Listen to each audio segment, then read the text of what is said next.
Sri Lanka is facing its worst economic crisis since independence with food and fuel shortages, soaring prices and power cuts affecting a large number of the citizens, resulting in massive protests over the government handling of the situation.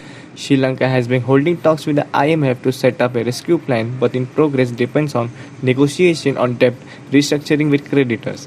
Any long-term plan would at least 6 months to get underway. The Sri Lankan government has been running the budget deficit after cutting taxes in 2019 and struggling to collect taxes during the COVID-19 pandemic. It has also piled up the massive foreign debt and much of owned to China, and has scanned foreign exchange reserve to pay for import to defend embattled currency, the rupee.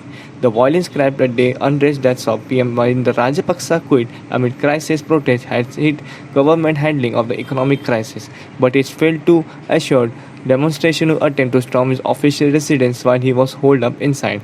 5 people have died and more than 190 people have been injured since Monday. An island-wide curfew has been extended to Wednesday, moving and authorities seek to quell the violence. Many are still calling for President Kota Rajapaksa brother Mahinda to leave office following weeks accelerate demonstration over soaring prices and power cuts since last month. On Monday, government supporters clashed violently with protesters in the capital Colombo outside Mahinda Rajapaksa's temple, 3 residents, and then all the main protest site at Gallifrey's Green. Police and riot squad were deployed and tear gas and water cannons were fired at government supporters after they breached police lines and attacked protesters using sticks and poles. As the night deepens, mobs of protesters across the country attacked houses belonging to the Rajapaksas, various ministers and MPs. This included a house turned into a controversial museum by the Rajapaksa in the family and ancestral village by Hamarpota in southern Sri Lanka. Footage posted on social media shows homes enveloped in flames as people. Following anti-government protests across the island nation, Sri Lankan Prime Minister Mahinda Rajapaksa has reportedly resigned on Monday. Now the Prime Minister has resigned. President Rajapaksa is expected to invite all the political parties in the parliament from all-party cabinet.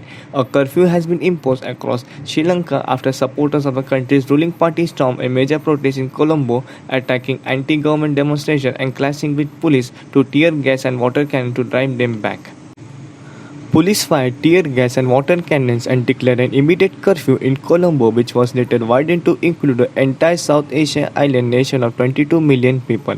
Rajapaksa loyalists armed with sticks and clubs attacked unarmed protesters camping outside the president's office at the seafront Gallifrey's Oath in downtown Colombo since April 9. They marched the nearby Gallifrey seafront and began destroying other tents set up the Gota Go Home campaign that demands the president step down.